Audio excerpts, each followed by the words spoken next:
Good morning बच्चों।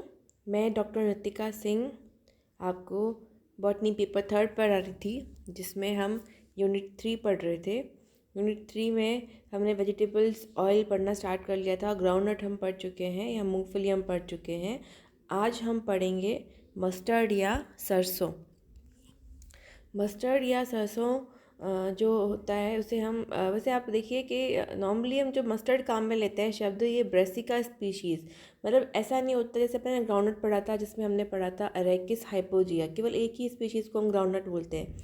लेकिन यहाँ पे मस्टर्ड फैमिली के अंदर ब्रेसिका की बहुत सारी स्पीशीज आती है, जिसको हम रेपसीड, मस्टर्ड, सरसों, माली सरसों, टोरिया, राई, सौंधा इत्यादि नाम दिए गए हैं। और इसमें क्रोमोसोम नंबर भी 8, 9, 10, 11 हो सकते हैं।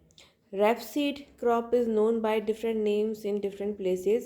जैसे रैपसीड को सरसों कहते हैं, तोरिया कहते हैं और लाही कहते हैं, जबकि मस्टर्ड को राई, राया या लाह कहते हैं। अगर हम भारत की बात करें तो यहाँ पे जो आप सरसों के पत्ते की सब्जी खाते हैं तो वो होता है रैपसीड। और जो हम मस्टर्ड या फिर राई, राई जो होता है, जो राई हम सब्जी बनाते हुए या काम में लेते हैं, उसे हम कहते हैं मस्टर्ड, या उसको हम इंडियन मस्टर्ड भी कहते हैं, कि उसका राई का उपयोग अधिकांशतः भारत में ही होता है।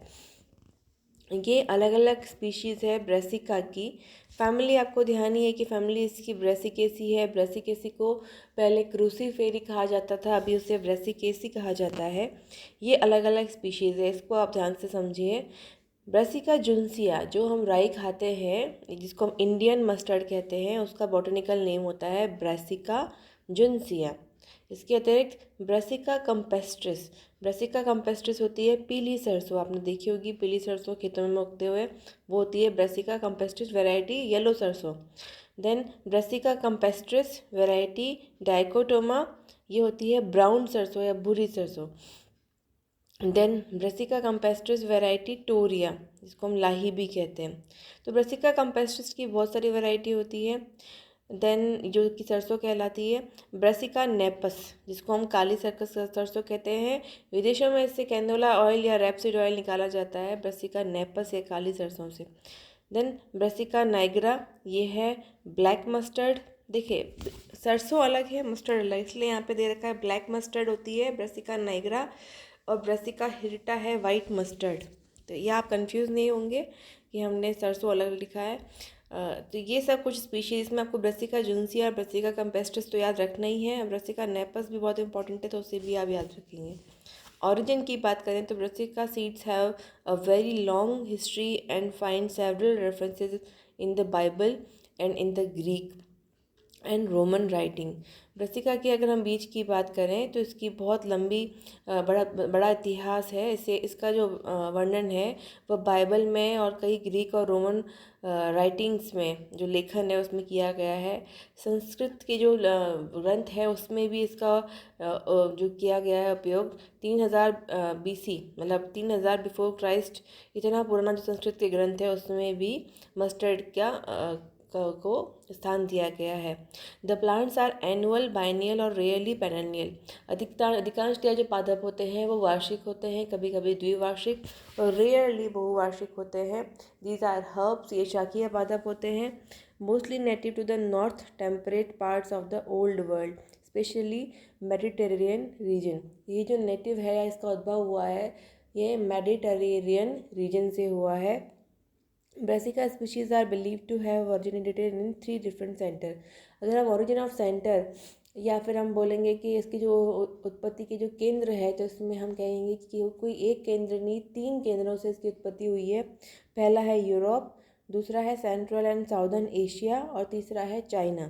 तो ये 3 इसके उत्पत्ति के केंद्र बताए जाते हैं।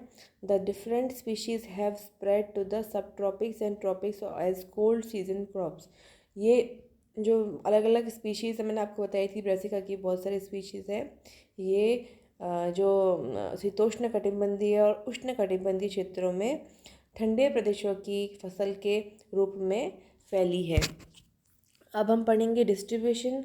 अगर हम वर्ल्ड की बात करें तो ब्रेसिका का उत्पादन north America, Canada, UK, Denmark, France, Germany, China, Japan तथा भारत में किया जाता है। यदि भारत की बात करें तो यहाँ पंजाब, हरियाणा, उत्तर प्रदेश, बिहार, बंगाल और असम में इसका उपयोग अधिकता से किया जाता है। India ranks first in respect of acreage accounting of 31.8% of the world total। अगर हम एकर्स की बात करें तो भारत में सबसे अधिक जो क्षेत्रफल में ब्रासिका को उगाया जाता है। लेकिन अगर हम प्रोडक्शन की बात करें तो पहला स्थान कनाडा का है, जहाँ पे इसका अत्यधिक जो कहते हैं उत्पादन किया जाता है। और भारत में जो कनाडा में भारत में इसका लगभग 16% उत्पादन किया जाता है। मॉर्फोलॉजी, ब्रासिका की हम दो मेन स्पीशीज़ पढ़ लेंगे। पहला है ब्रासिका कैम्पेस्ट्रिस, वैरायटी सरसों या टोरिया, जिसको हम रेपसीड भी कहते हैं। ब्रासिका कैम्पेस्ट्रिस बताया था मैंने आपको। तो इसकी हम बात करें, it is herbaceous annual plant. यह एक शाखीय वार्षिक पादप है। The plant is shorter than mustard. यह मस्टर्ड के कंपेयर में थोड़ा छोटा होता है। Plant height ranges between 45 to 150 centimetre. पादप की लंबाई 45 से 150 सेंटीमीटर के मध्य पाई जाती है। The roots are more or less surface feeder and the root system has limited working depth with an extensive lateral spread. तो यहाँ पे ये है कि जो उसकी जड़ें होती है सामान्यतः सरफेस मतलब सतह के आसपास से ही पोषण ग्रहण करती है। यहाँ पे जो इसकी जड़ों का जो मूल तंत्र होता है वो अधिक भूमि में गहराई तक नहीं जाता और ज़्यादातर ये लेटरल मतलब पार्श्विक ही वृद्धि करता है। मतलब सरफेस के साथ साथ वृद्धि करता है, अंदर डीपली है, भूमि के अंदर बहुत डीप तक नहीं जाता। The stem is usually covered with vaccine deposit. Stem के ऊपर सामान्यतया एक मोम की परत पाई जाती है। द रैप लीव्स आर बॉन्ड sessile and are glabrous and hairy. जो इसकी पत्तियाँ होती है वो, ये बहुत इंपॉर्टेंट चीज़ है, दीज आर सेसाइल। सेसाइल का मतलब होता है कि इसमें पर्णवृंत नहीं पाया जाता या जो पर्णवृंत है वह अनुपस्थित होता है। एंड आर ग्लैब्रस, ग्लैब्रस का मतलब होता है चिकनी होती है। And hairy.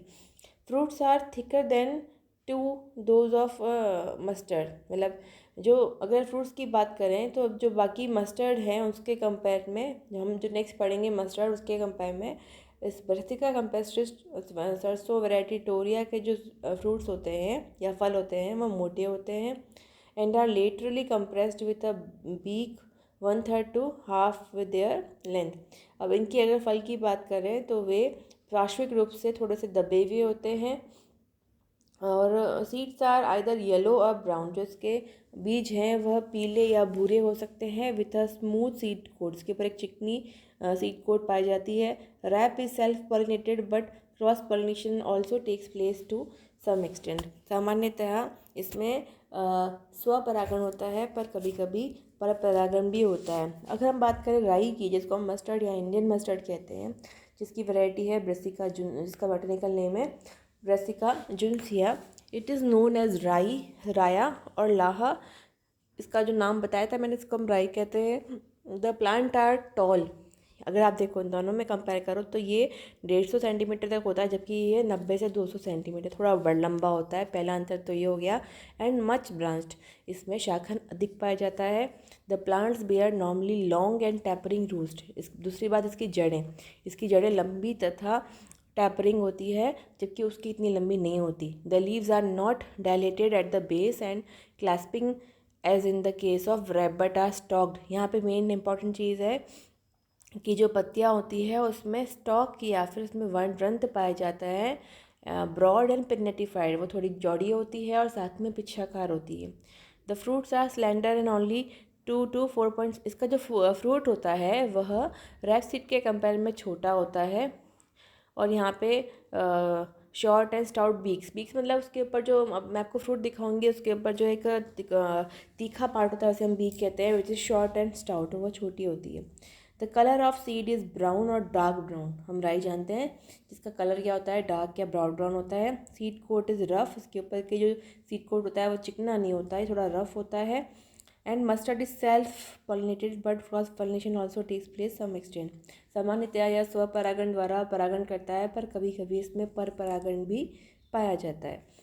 फ्लावर्स की बात करें तो ये, क्योंकि क्रूसीफेरी अगर आपने फैमिली पढ़ी है या ब्रासिकेसी पढ़ी है तो उसकी एक खासियत होती है कि इसमें 4+4 4 सेपल या 4 बाह्यदल मिलेंगे, 4 पेटल या 4 दल मिलेंगे, जिनके दलों का रंग क्या होगा, डीप येलो, मतलब पीले रंग के फूल सरसों के आप सबने देखे होंगे।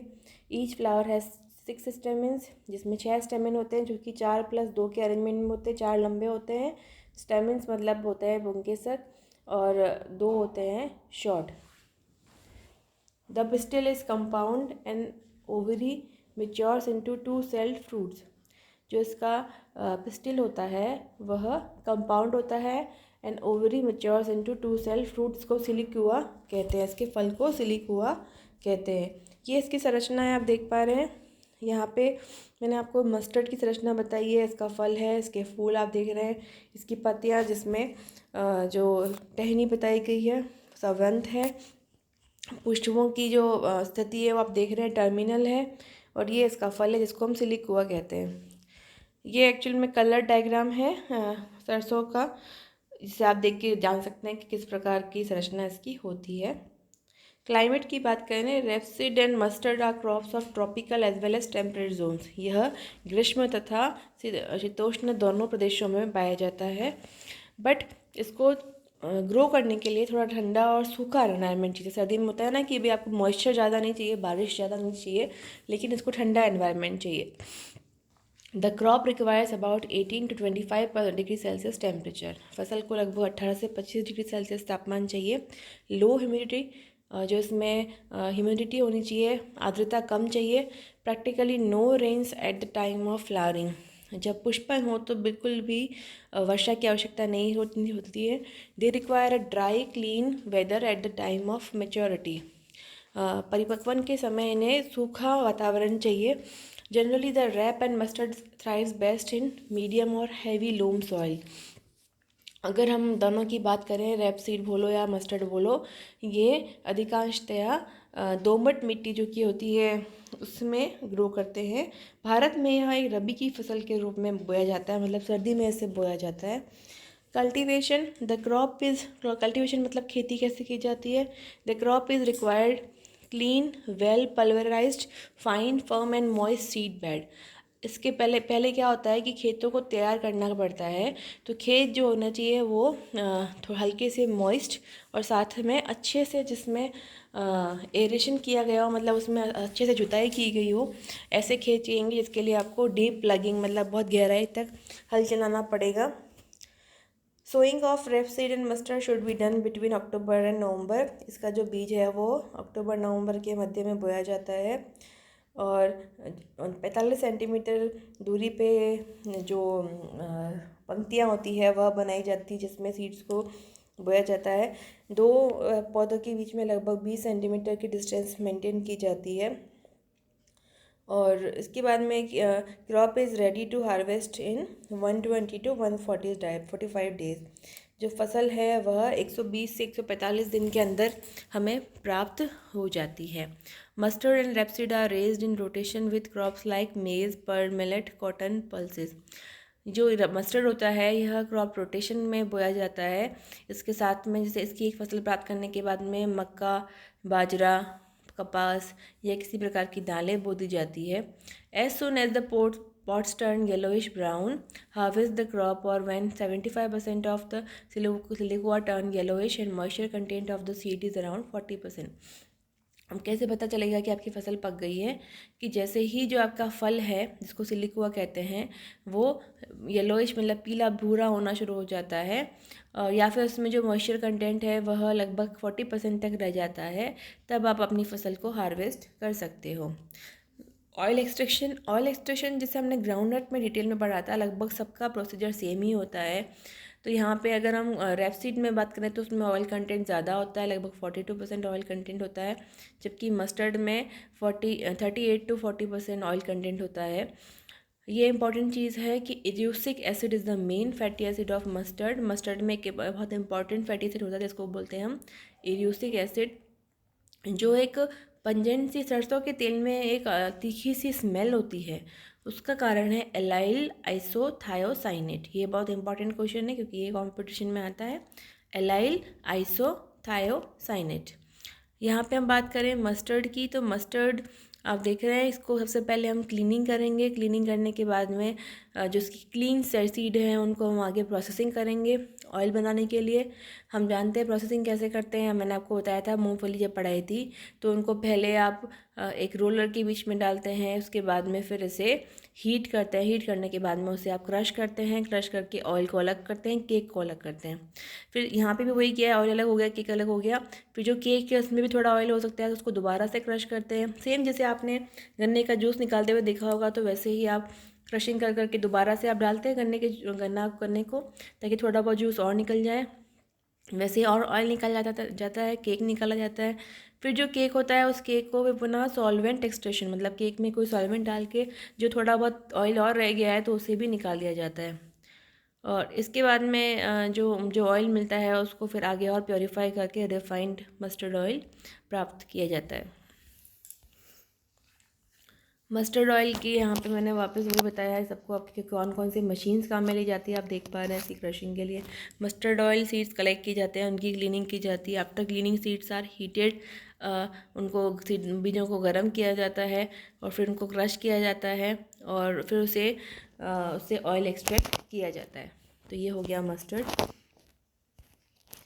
अगर हम इसकी इकोनॉमिक इम्पोर्टेंस की बात करें तो हम जानते हैं कि सबसे मेन है कि कुकिंग ऑयल, हमें इससे तेल प्राप्त होता है, रैपसीड से भी मिलता है और मस्टर्ड से भी मिलता है।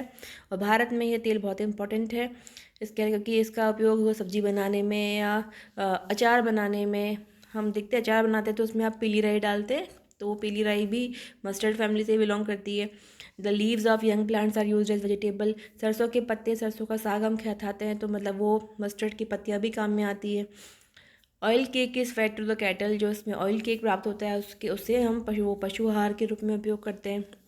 और ये मैं ऑलरेडी बता चुकी हूँ आपको कि रैपसीड में लगभग 42% ऑयल होता है, जबकि मस्टर्ड में 38 to 40% तक ऑयल होता है। तो इस प्रकार से जो आज हमने पढ़ा है वो है मस्टर्ड। और जो 3 ऑयल हमको पढ़ने थे, जिसमें से हम कौन कौन से पढ़ चुके हैं, हम ग्राउंडनट पढ़ चुके हैं, साथ ही हम मस्टर्ड पढ़ चुके हैं। नेक्स्ट टर्न पे जो हम पढ़ेंगे वो होगा कोकोनट ऑयल या नारियल का तेल। वॉलेटाइल ऑयल्स हम ऑलरेडी पढ़ चुके हैं, उदाहरण हम दे चुके हैं कौन कौन से होते हैं। तो इस प्रकार से आपकी यूनिट 3 कंप्लीट हो जाएगी। धन्यवाद।